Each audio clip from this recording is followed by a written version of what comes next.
Mientras buscas tu Biblia en Mateo 10, una continuidad de cómo saber si somos seguidores de Jesús o discípulos. ¿Cuál es la diferencia? ¿Qué relación tiene? Porque esto es un tema muy común. Si tú preguntas por lo general en la calle qué tipo de religión tienes, yo soy cristiano. ¿Qué tipo de cristiano? ¿Cómo se puede diferenciar? Porque no es un asentamiento intelectual de las verdades bíblicas a una práctica y a una relación profunda de quién es el Salvador. Es muy distinto.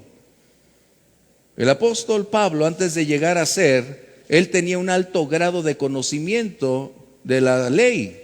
Era un doctor de la ley, pero era nula su capacidad de comprensión acerca de por qué o a quién las escrituras describían, se dirigían y en quién se completaría.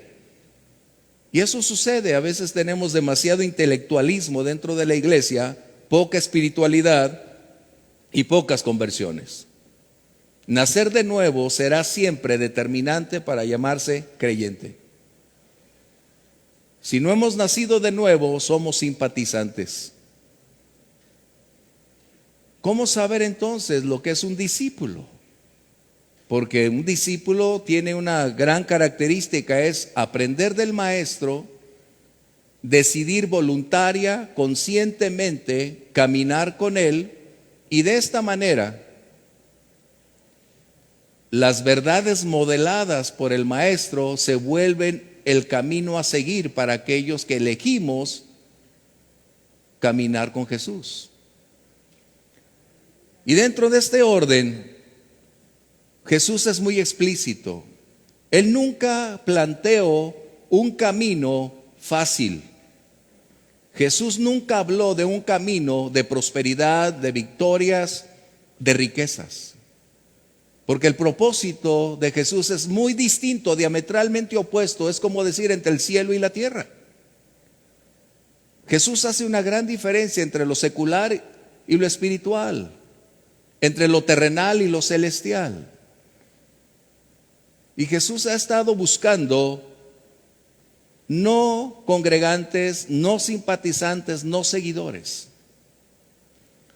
Jesús vino a buscar al pecador y a ser discípulos. ¿Por qué? Porque el discípulo siempre será un continuador de los principios, de la obra que Jesús realizó en la cruz del Calvario y la verdad que debe ser compartida. Un discípulo será un portavoz permanentemente de su Señor.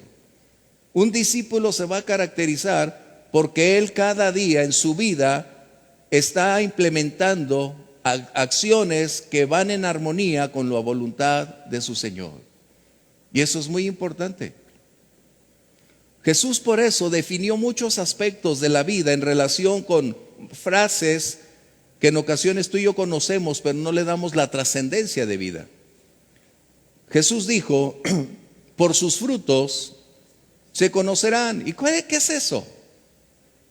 A veces lo aplicamos nada más para identificar a alguien. Ya ves, por sus frutos. Yo te decía que no era. No. Jesús está señalando que una característica real de lo que somos es emanada de lo que creemos. Y por consiguiente, lo que somos, creemos, es lo que practicamos. Y nuestras acciones revelan lo que nuestro corazón alberga, lo que tiene, lo que hay. Y un discípulo siempre será una copia, aunque no podemos usar esa palabra, un reflejo de lo que es Jesús. Es decir, nosotros caminaremos sobre las huellas que Él nos ha legado. Hay un libro de hace los 80s que se llamaba, por Sheldon, se llamaba En sus pasos.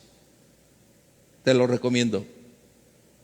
Ese libro de los 80s hablaba precisamente de cómo Jesús caminó, cómo enfrentó circunstancias de la vida cotidiana y cómo nosotros deberíamos, si somos sus discípulos, accionar.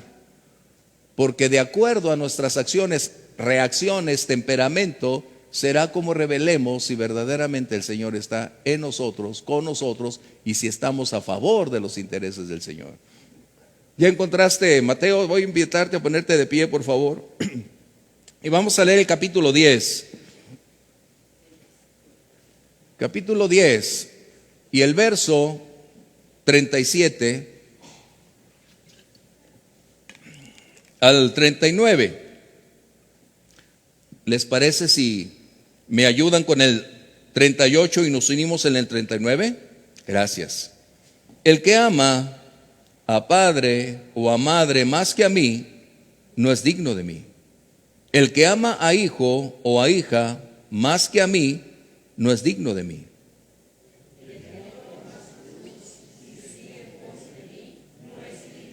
Unidos, por favor. El que haya su vida, la perderá. Y el que pierde su vida por causa de mí, la hallará. Toma tu lugar, por favor. El mensaje del Evangelio es, como su nombre lo declara, Evangelio significan buenas noticias. El mensaje del Evangelio es la expresión del amor de Dios a través de la vida de Jesús. Y nosotros hoy podemos compartirle al mundo, a las personas a nuestro alrededor, lo que creemos del Evangelio. Que el Evangelio es el mensaje de Dios al mundo de perdón, de reconciliación, un mensaje de vida, un mensaje de transformación, de poder, de libertad. Un mensaje que transforma vidas, pero que después de haberse creído, genera un cierto clima de hostilidad de las personas alrededor de los que nos convertimos. Wow. Eso es algo real. Jesús precisamente ha estado hablando en los versículos anteriores acerca del resultado de una conversión genuina. Porque el Evangelio es divisivo. Eso es algo que necesitas tomar muy en claro y tener muy presente. El Evangelio es divisivo. El Evangelio divide. El Evangelio siempre generará distanciamientos. No porque sea un mensaje de odio, de rechazo, de rencor, no. Es debido a su naturaleza que produce en la persona que recibe a Cristo como Salvador una vida nueva, una transformación, el perdón de sus pecados, su nombre escrito en el libro de la vida. ¡Qué tesoro más grande! ¡Qué regalo más excepcional! Pero debido a ese regalo surge también una nueva naturaleza. Una naturaleza que va a ir reflejando los valores celestiales y no los temporales. Va a ir asumiendo la personalidad del maestro para irse desligando de aquello que representa un conflicto en lo natural. De esta manera, cuando nosotros decidimos ir hacia adelante como genuinos discípulos, y hablo de genuinos discípulos, porque un genuino discípulo siempre enfrentará oposición dentro de sus relaciones humanas inmediatas. Siempre. Y te puedo decir, de todo el mundo que yo conozco de cristiano, quizá la excepción es la confirmación de la regla. Así que Jesús está mencionando entonces que seguirle no es un camino fácil. No es un camino que propiciará ser aceptado, popular, carismático, bien recibido en todas partes. No. Jesús está mostrando que hay un precio, hay un costo a seguir por ser cristiano. Y ese costo está en relación con nuestra genuinidad o nuestra fidelidad para seguir al Maestro. Quienes nacen en familias cristianas no pagan ese precio, pero lo pagan con sus amigos, lo pagan con las personas alrededor, pagan el precio con el trabajo en muchos lugares. Así que Jesús está enseñando entonces que una genuina conversión siempre traerá división. Recuerda eso. Una genuina conversión siempre traerá división. Eso es algo que te va a indicar si realmente estás caminando en la senda del discipulado. Porque si tú dices soy creyente y todo el mundo te aplaude y te invita a todo lugar y tú te sientes como la persona más popular, tienes un severo problema hablando de discipulado. Eso es algo que tenemos que ver. ¿Por qué tocar estos temas? Porque es necesario apuntalar la fortaleza de tu fe, porque lo que hoy eres tendrá que ser el cimiento de lo que esperamos que el día de mañana seas con mayor intensidad, con madurez, con fortaleza, con principios, porque el momento presente es la construcción de tu futuro. Y lo que tú vas a vivir, lo que tú vas a edificar, será la medida de tu fortaleza, de tu estabilidad espiritual o de tu deslizamiento de la vida espiritual. Qué increíble. Y a mí me agrada porque Jesús siempre nos habló de una manera contundente. Por ejemplo, Él nunca procuró tener discípulos cómodos. Él les dijo: en el mundo tendrán riqueza, tendrán prosperidad y yo estaré con ustedes. ¿Qué dijo? En el mundo habrá contienda, hostilidad, aflicción, presiones, ansiedad, temores, limitaciones, enfermedad, dolor, muerte. En el mundo habrá, pero es donde Jesús dice: confíen que yo he vencido al mundo. Jesús entonces está llevando a sus seguidores a una condicionante llamada prioridades. Y esta es la prueba de prioridades. Porque nosotros necesitamos darnos cuenta que un discípulo no es ni ciego, ni una persona ignorante, y mucho menos crédulo. Un discípulo es capaz de entender, conocer, analizar, creer la enseñanza y determinar seguir adelante. Recuerda, nuestra fe y nuestro conocimiento no están peleados, no están separados. La fe hace posible que nuestra capacidad de comprensión por el Espíritu Santo sean uno, para entonces entender y comprender cuál es la verdad de la palabra, creerla y decidir llevarla a la acción. Porque tenemos un gran problema cuando, ¿en qué crees? Pues en lo que cree mi pastor. ¿Y en qué cree el pastor? Pues lo que enseña en la iglesia. ¿Qué es lo que creemos? Un discípulo es aquel que tiene una relación con su Señor, no tiene intermediarios. Qué alegría. Si tú tienes intermediarios entre el Señor y tú, tenemos un problema. Un discípulo es aquel que tiene acceso a la presencia de su Señor para aprender, para escuchar, para contemplar lo que Él hace y entonces decidir seguirle. Y este fue un problema precisamente en el Antiguo Testamento. Cuando salieron de Egipto, Dios se manifestó poderosamente en el monte. Fue tan impactante su presencia que el pueblo se espantó. En vez de tener un temor reverente, se espantó. Y fueron con Moisés y le dijeron: mira, Moisés, ya no queremos escuchar a Dios. Ya no queremos tener una relación directa con Dios. Sé nuestro embajador, sé nuestro intermediario. Qué terrible. Cerraron la puerta a una comunión preciosa. Así que entonces, permíteme entrar en detalles. Dice aquí el verso primero que leímos: el que ama a padre o a madre no es digno de mí. ¿Qué estamos diciendo? Que la decisión de seguir a Cristo, además de representar una serie de escollos, de obstáculos y conflictos, es la mayor y más grande aventura que una persona puede tener en su vida. Porque el ser creyente, el tener comunión con el Señor, representa una identidad con Cristo, una vida de una transformación continua, una vida que no está ya más esclavizada al pecado, que no vive más en la angustia, en el temor, en la ansiedad, porque ahora que el Espíritu de Dios vino en nosotros, donde está el Espíritu de Dios, hay libertad. Amén. Así que una persona que genuinamente se convierte a Cristo es una persona que ha nacido de nuevo. Su pasado ha sido perdonado, su pasado ha sido borrado e inicia una vida nueva. ¡Qué regalazo! ¿No es verdad? El regalo más grande que cualquier persona pudiera tener sobre la faz de la tierra, aunque Dios nos ha dado muchísimos regalos, pero el más grande es cuando una persona puede amistarse con Dios, su pasado borrado, perdonado y olvidado, y de esa manera poder decir: no debo nada a nadie, Dios me ha dado libertad.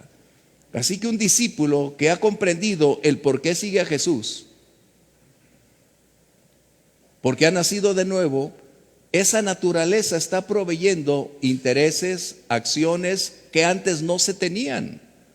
Y esto está cambiando, alterando nuestro estilo de vida para dejar de ser lo que éramos, para convertirnos en lo que verdaderamente debemos ser. Por eso el apóstol Pablo lo comprendió muy claramente y dijo: porque el que está en Cristo siempre será vieja criatura. Sí fueron a la escuela. Que dice: el que está en Cristo, nueva criatura es. Otro indicativo que tú puedes darte cuenta para saber si somos, en lo individual, no para juzgar, recuerda, sino para darnos cuenta si somos genuinos creyentes. Porque el que está en Cristo, nueva criatura es. Todo lo anterior ha dejado de tener atractivo, ha dejado de ser la práctica. Ya no más nos envolvemos a eso, porque la nueva naturaleza nos conduce a otra esfera de acción. Y de esta manera entonces el discípulo va consolidando paso a paso su adherencia. Sus intereses empiezan a tener un giro de 180 grados. Su práctica de la vida cotidiana cambia radicalmente para empezar a ver lo que antes no veía, a comprender de una manera que antes no se podía percibir, porque la naturaleza espiritual es la que hace posible que comprendamos las verdades espirituales. Y eso nos está llevando entonces a un mundo que para el pasado representaba desconocido, y ahora que estamos en la línea, después de decir: sí, Señor, reconozco que soy pecador, reconozco que te necesito, entra en mi vida y sé mi Señor y Salvador.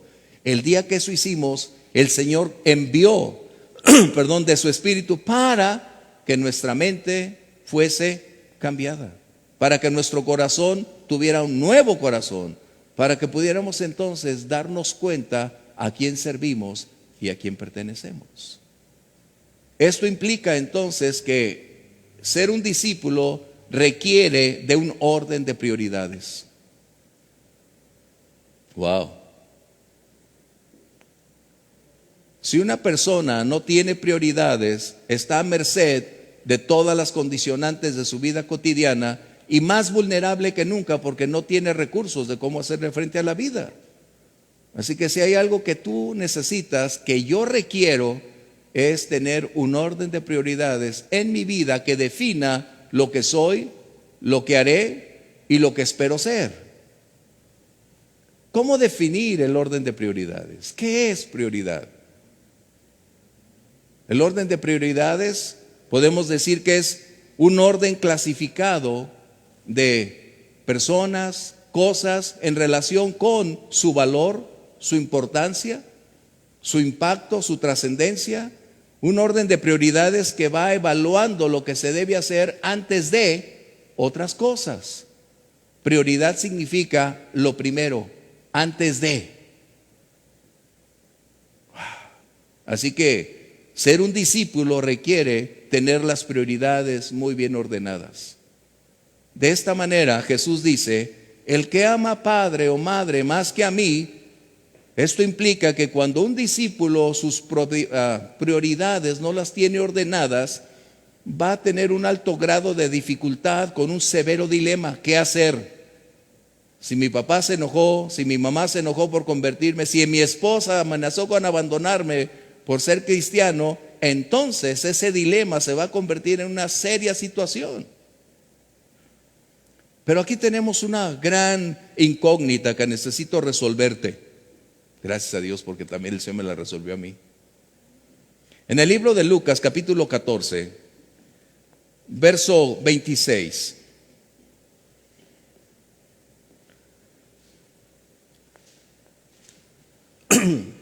Jesús está hablando del mismo tema, pero aquí utiliza una palabra distinta a la de Mateo. Si alguno viene a mí y no aborrece a su padre, a su madre, no es digno de mí. ¿Cómo conciliar esto? Por un lado me dice que si amo más, y la otra que si no aborrezco. ¿A qué se refiere?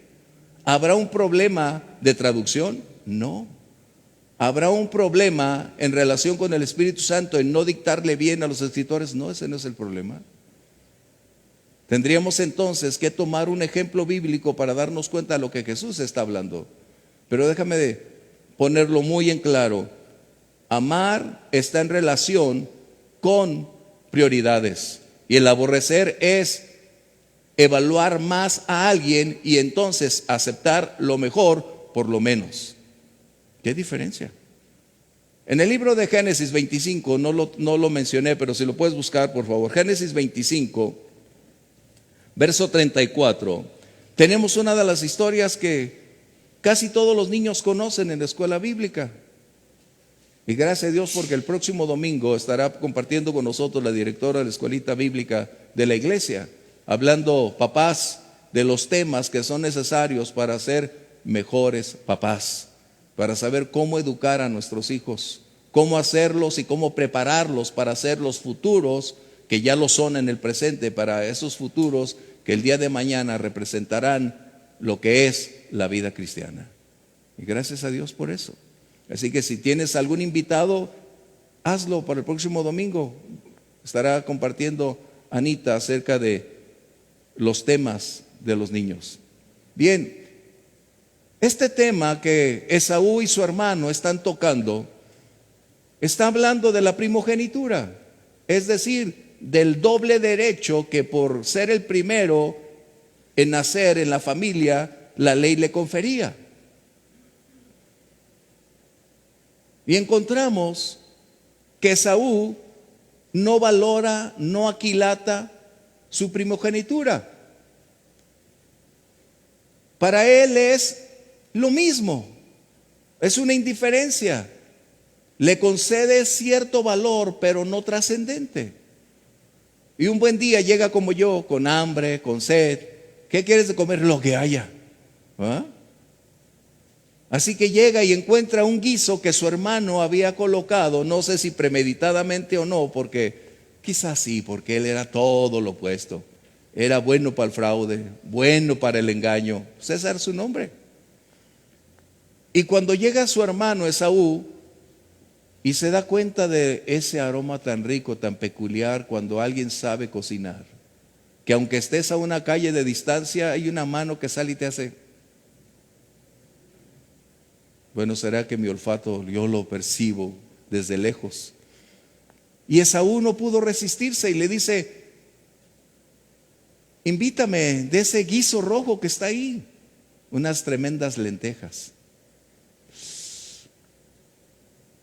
Ay, y no voy a comer eso. Bueno, y le dice a su hermano: mira, vamos a hacer un trato.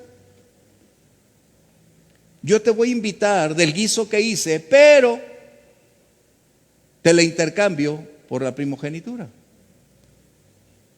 Jacob valoraba ese derecho. Había un intercambio de valores, había un orden de prioridades entre los dos muy bien establecida. Uno la tenía por derecho de nacimiento, pero no lo valoró. Y a veces tenemos tantas cosas que no las valoramos hasta que se van. Valoren a sus papás antes de que el día les falten y les digan tantas cosas. Así que uno por derecho tenía el privilegio. Otro, como nacido en el mismo hogar, pero anhelaba, valoraba, aquilataba ese derecho, él buscaba cómo tenerlo. Y encontró la manera en que ambos se encontraron en ese momento crítico. La pregunta fue: dame de comer. Y la respuesta, si me vendes, si me intercambias tu primogenitura, es decir, lo más valioso de tu vida, intercámbiamelo. Fíjate bien. Esaú evaluó su condición momentáneamente y dijo, cerramos el trato. La primogenitura no me es tan valiosa como no podrá vivir el hombre sin comida. Esaú no estaba aborreciendo la comida, estaba dándole más valor a una cosa que a otra. Y eso es lo que Jesús está enseñando cuando a veces decimos, el que no aborrece, no está hablando Jesús de traicionar, retirarse, condenar a la familia, porque la familia es instituida por el Señor. La familia es el regalo más grande que Dios te ha dado. Aunque lleguen como lleguen los hermanos, pero gracias a Dios, es una familia. A los hermanos no escogemos, a los amigos sí. ¿Qué diferencia? Así que Esaú entonces minimizó el valor que tenía en sus manos y le dio mayor credibilidad, un valor de prioridades a la comida. Esto significa entonces que no está Jesús diciendo aborrecer de odio, de rechazo, de rencor, de amargura, no. Lo que Jesús está mencionando es que en un orden de prioridades, el verdadero y genuino amor en prioridad es el Señor por encima de todos. Parece difícil. Yo he escuchado a muchos, ay, mi amor por ti me iría hasta la luna, y por el Señor no va ni a la calle.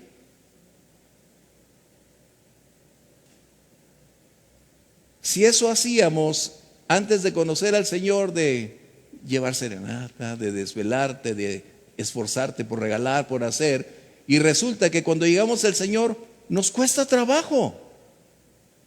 ¿Por qué? Porque el orden de prioridades no ha sido debidamente ordenado. El orden de prioridades es el indicativo de dónde esforzarse, porque nuestras acciones revelan nuestras prioridades. En otras palabras, las prioridades definen acciones.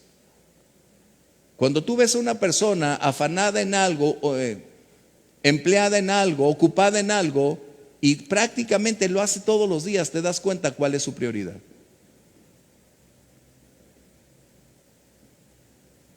No se necesita ser tan sabio. Y Jesús está mencionando entonces que debe haber una capacidad de amor, de gratitud superior a la que tenemos en los lazos naturales. Que el amar al Señor debería ser superior porque Él nos ha dado salvación, libertad, nos ha perdonado, nos ha asegurado un lugar en el cielo, nos ha dado una vida nueva. En otras palabras, tenemos un tesoro que los nuestros no nos pueden dar. Y no es que sea comparativo. Lo que estamos hablando es que lo que Jesús representa para nosotros supera cualquier condicionante que a nuestro alrededor tengamos. Porque la mayor necesidad que tú y yo tenemos es el amor de Dios, el cuidado de Dios y el perdón de Dios.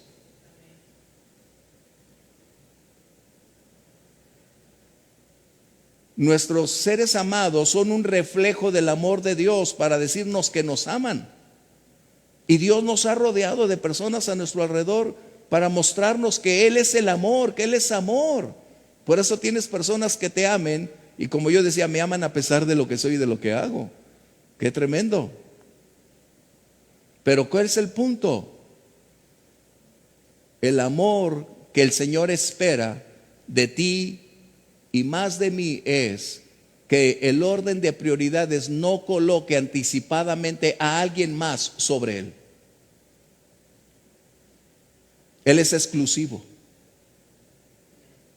Wow. Es difícil que tú y yo escuchemos esa palabra, pero si el principio es, el evangelio es divisivo, Jesús es exclusivo. Porque de tal manera amó Dios al mundo. ¿Para qué lo amó? Para que se convirtieran, no para que siguieran en el mundo. Por eso un seguidor de Jesús le agrada ir a la iglesia, le gusta escuchar buenas predicaciones, tiene prácticamente a veces música cristiana, o a veces vas al tianguis y escuchas un montón de música, como allá Lucy atrás, tienen ahí y dices, bueno, yo hasta le pregunté un día a Lucy, ¿y esa música, Lucy? Que estábamos ahí en el pollo. Me dice, esa señora sí es cristiana. Tenía música. Así que un seguidor le puede agradar el ambiente cristiano. Las compañías cristianas, porque son honestas, son transparentes, les agrada siempre decir las cosas con amor, pero ser un creyente, ser un discípulo, requiere en primer lugar prioridades. ¿Qué es lo que tienes tú como prioridad? Pregúntate, por favor. Esta no es una pregunta para responder públicamente, eso es algo individual. ¿Qué es lo que toma tu tiempo? ¿Qué es lo que hace que tu vida camine, se desenvuelva? Es donde tu interés se centra. ¿Qué es lo que te roba el sueño? ¿Qué es lo que tus palabras día a día dicen? ¿Dónde están tus metas, tus sueños, tus ambiciones? Eso es lo que Jesús está hablando. Cuando una persona ocupa más mi tiempo, mi amor, mi entrega, mi dedicación y mi servicio antes que Jesús, entonces no hay una prioridad que defina lo que soy. Porque entonces lo que estoy haciendo es amar más a esa persona y menos al Señor. En otras palabras, el amor del Señor debe estar por encima de cualquier otra relación.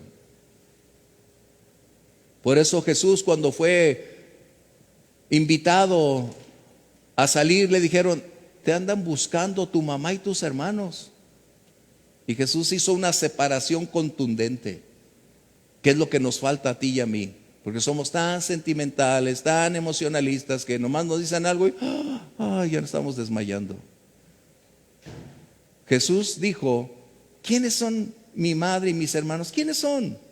Él hizo una separación contundente y él dijo, el que hace la voluntad de mi Padre, ese es mi familiar, esa es mi madre, esos son mis hermanos. Qué tremendo. Así que hacer la voluntad del Señor debería ser nuestra prioridad. Pero si una persona, nuestro hijo, mi abuelita o cualquier otra persona genera un momento hostil para tratar de hacerme desistir de caminar con el Señor, estoy en un severo dilema. ¿Qué debo hacer? Y tienes que colocar la balanza. Lo temporal es la familia que tenemos. Su amor, su cariño, los recuerdos que tenemos, las vivencias que disfrutamos, los momentos preciosos que la vida. Pero la vida espiritual es celestial, eterna. Es un alto precio pagado para que Dios tengamos acceso a esa vida espiritual. Y es donde entonces este orden de prioridades genera conflictos. Es muy similar a la idolatría. Aunque a veces decimos, no, nosotros no tenemos imágenes, nosotros no colocamos algunas cosas delante de nosotros, pero la palabra idolatría literalmente significa algo que usurpa el lugar de Dios.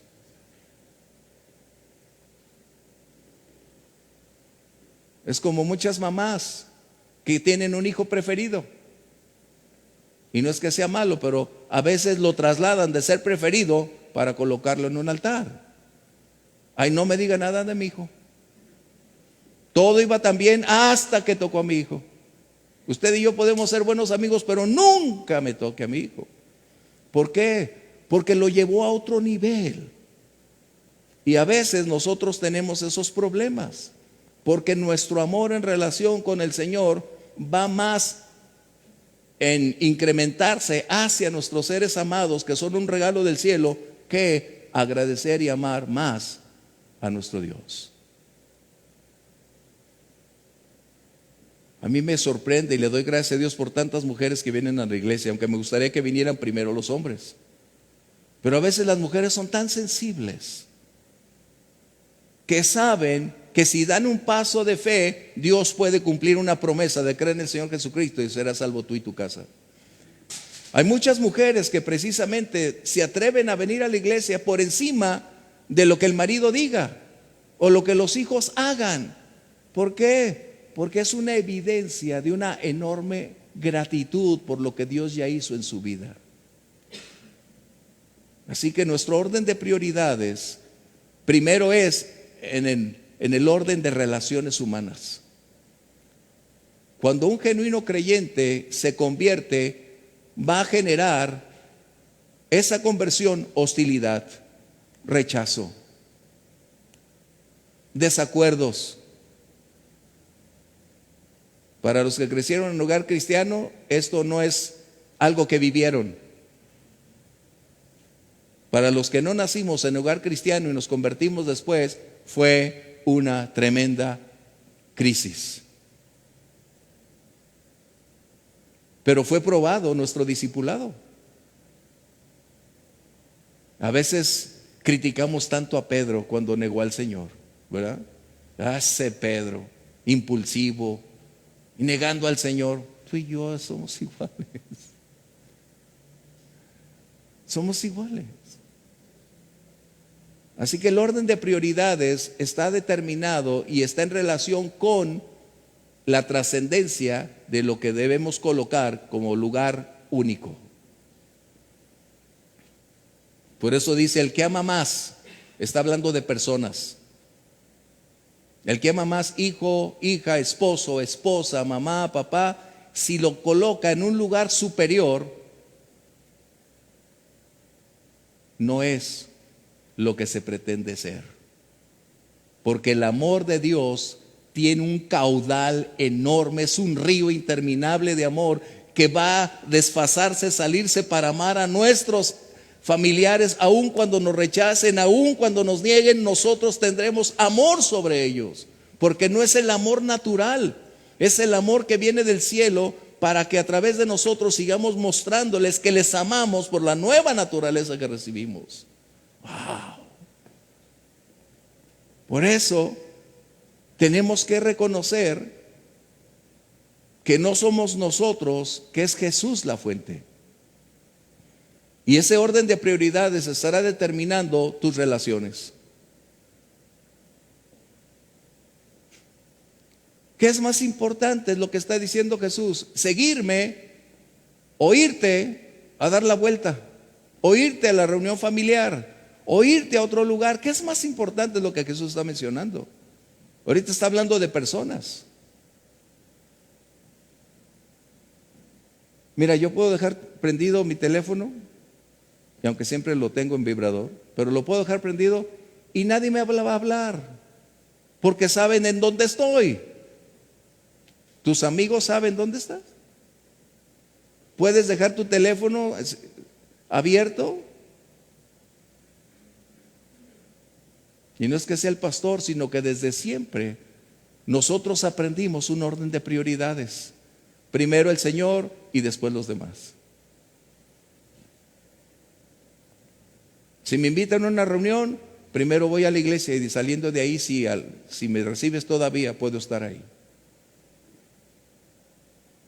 No estamos hablando de religiosidad, estamos hablando de relación, de comunión. Qué distinto.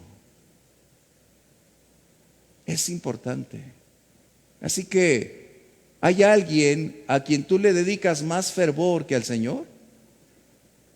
¿Amas más a tu cónyuge que al Señor? ¿Amas más a tus hijos que al Señor? ¿Amas más a tu papá, a tu mamá más que el Señor? Eso es algo que solo tú puedes definir. Pero puedo decirte que si hay una competencia de amores, tenemos un problema. El orden de prioridades debe indicar la trascendencia, el valor, el tiempo, y en una clasificación verdaderamente ordenada en esa escala de valores, poder decir qué es o cuál amor pesa más. Tú y yo sin el Señor no somos nadie. Lo que hoy somos es el resultado de su gracia sobre nosotros. Lo que hoy la gente ve es por lo que Él ha hecho en nosotros. A ti y a mí no nos ha costado nada. Ni hemos tenido que esforzarnos por dejar esto, por dejar aquello. No. El Señor nos ha hecho libres. Así que lo que tú y hoy somos es por su gracia. ¿Qué hacer? Eso es importante.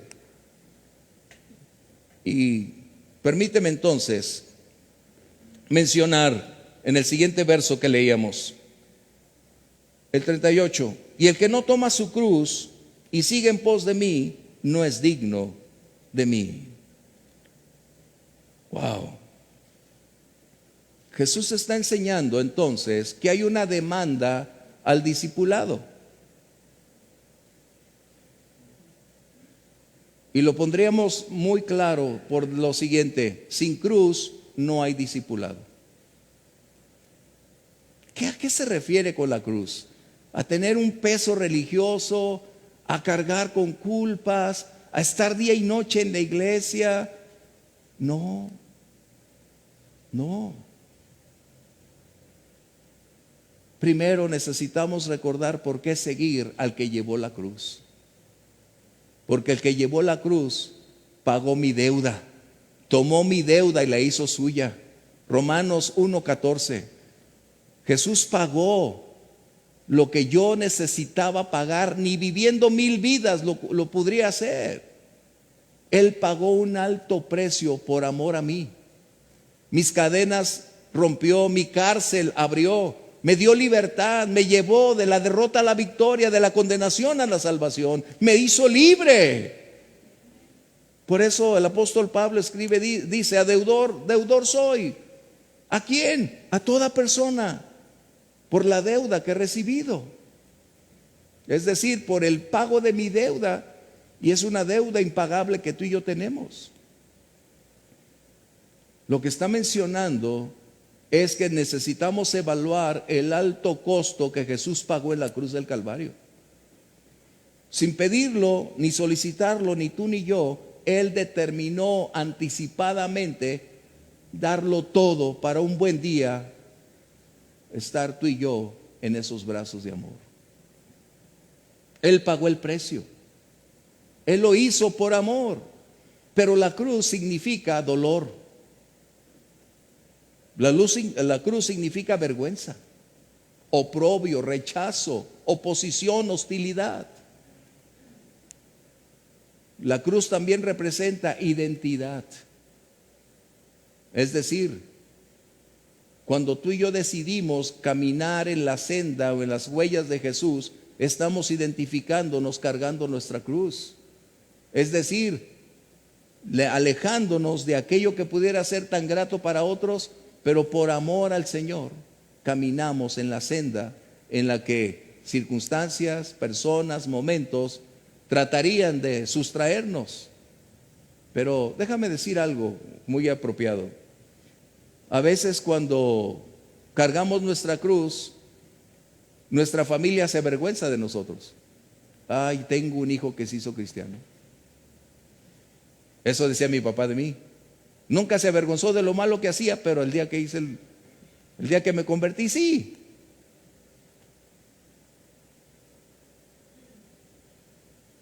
A lo mejor algunos de ustedes igual.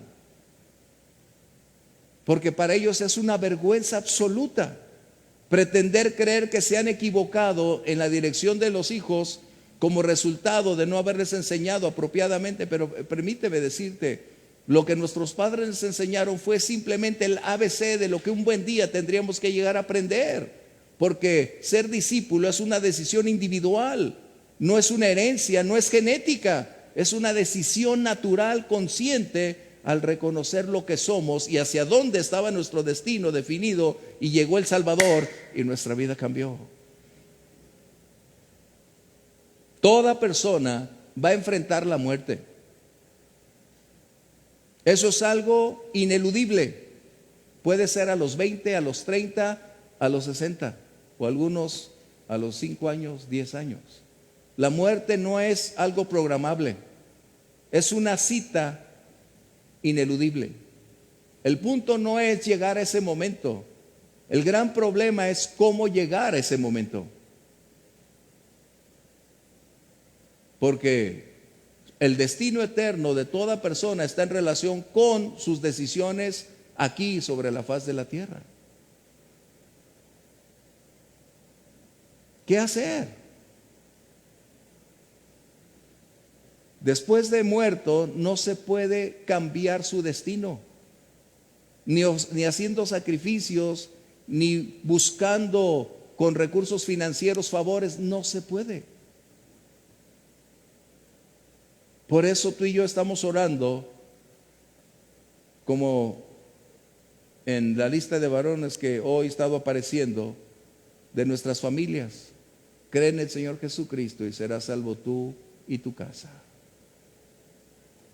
Porque cuando un discípulo entiende a quién sigue, a quién pertenece y la trascendencia y el destino eterno que tiene asegurado, le preocupa por amor a los suyos lo que pueda sucederles, porque sabiendo que un buen día esas personas, si no hicieron una decisión por el Señor, no habrá manera de cambiar su destino eterno lejos, distanciados de Dios. Pero parece que ya no nos duele a la mayoría que se muera. Se va al infierno, que se vaya al infierno. No. No. Es que así es. Yo veo muchos así. No quiere venir, que no venga. Si las personas verdaderamente supieran, y no porque prediquemos por temor, no. Si supieran que su día ellos no lo saben cuándo va a llegar, que su hora está determinada y no la pueden prolongar, pero a dónde van a ir es algo que debería asustar. Jesús dijo: no teman a los que matan el cuerpo. Eso está hablando de lo temporal, de lo físico, que tiene una esfera limitada de acción. Pero Jesús enseñó que hay otra esfera más amplia, más profunda, más intensa y trascendente. Mas teman al que puede matar el cuerpo y al alma enviarla al infierno. Wow. Esa es la razón de predicar el Evangelio. Decirle al mundo: el precio pagado fue. El cielo es un regalo, pero ese regalo tuvo un alto precio a pagar: la vida del Salvador. Qué importante. Así que acompáñame a Juan 15:20, por favor.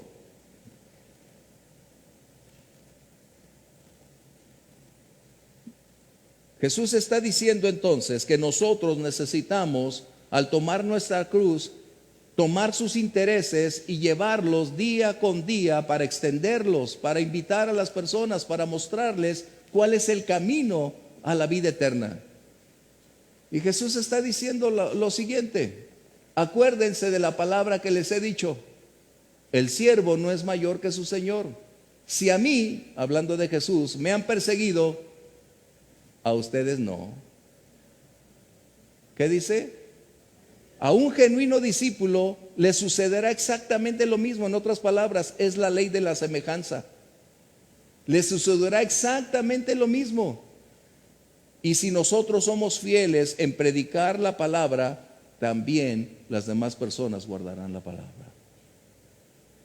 Lo que Jesús está diciendo es que cuando nosotros decidimos cargar nuestra cruz, es hacer los intereses del Señor los nuestros. Es estar en sus negocios. Nuestras prioridades cambian para ya ser más importantes, extensas, profundas y trascendentes, porque ya no son temporales. Ahora se convierten nuestras noticias en eternas, en celestiales, en mostrarle al mundo que hay un lugar seguro y que puede definirse aquí y ahora. ¿Cómo? Por reconocer que Jesucristo es el camino, la verdad y la vida. Las personas pueden estar aquí en la iglesia y llorar, levantar las manos con los cantos bonitos que teníamos. Ay, cómo me impacta, cómo me gusta esa canción, cómo me hace llorar. El Señor Jesús no es sentimientos. no es sentimental, no es sensorial. El Señor Jesús es la verdad eterna. Es la expresión del amor de Dios hecha carne. Es la verdad eterna que vino a mostrarnos el camino a la vida eterna. Así que nosotros entonces tenemos como prioridad compartir el mensaje del Evangelio. Algunos han dicho que Mateo 28 se ha convertido en la gran comisión o la gran omisión. Porque ya compartir el Evangelio no es noticia. Un genuino discípulo siempre estará alerta a la más mínima oportunidad para poder decir: necesitas conocer al Señor, necesitas saber que hay una vida eterna, necesitas saber que hay un destino más allá de lo que el día de hoy tienes. ¿Por qué? Tenemos un gran bombardeo mediático todos los días. Hay una gran lucha espiritual haciendo la guerra para contrarrestar el impacto del Evangelio, para que las personas vivan como quieran, hagan lo que quieran y se les olvide que son seres temporales y que tienen un destino que enfrentar tarde o temprano. Y el mensaje del Evangelio es ese: vive hoy, pero vive a la manera de Jesús, y cuando tus ojos se cierren tendrás un lugar donde no habrá más lloro, no habrá más tristeza, no habrá dolor, no habrá más envejecimiento. Estaremos con el Señor por siempre.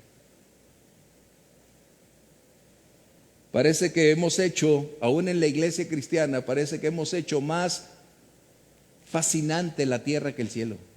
Predicamos más sobre lo que sucede en la tierra, hablamos más de las cuestiones de prosperidad, de riqueza, de autoridad, de influencia, de cómo obtener lo que queremos, y eso estamos encaminando a los creyentes a amar más estar aquí que anhelar el día en que el Señor venga por nosotros. Por eso ese famoso libro, Su vida, su mejor vida hoy, esa es la peor que puedes tener.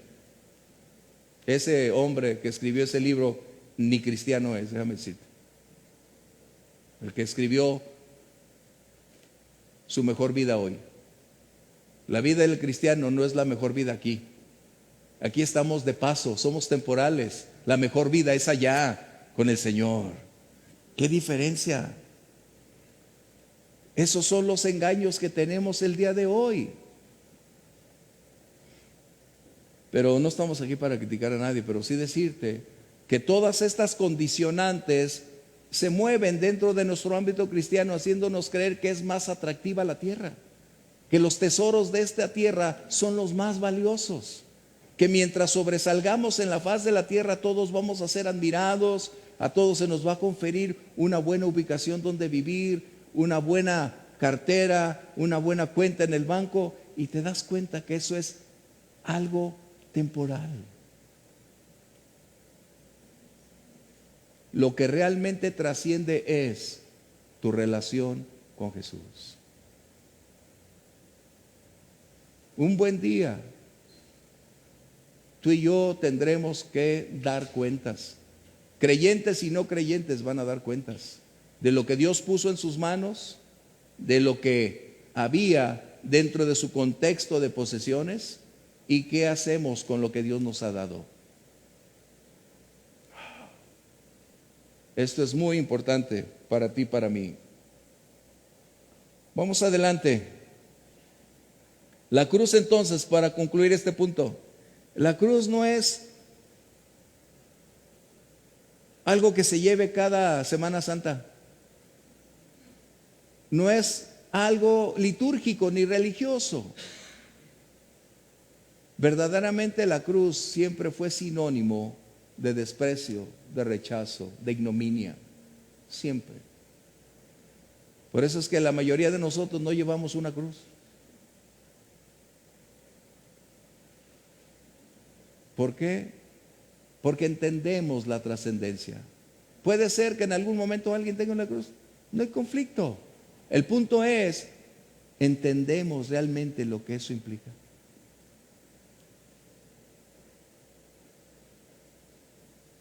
cruz. Y la cruz fue la razón por la que Jesús descendió. La encarnación tenía como propósito llegar al clímax, la cruz.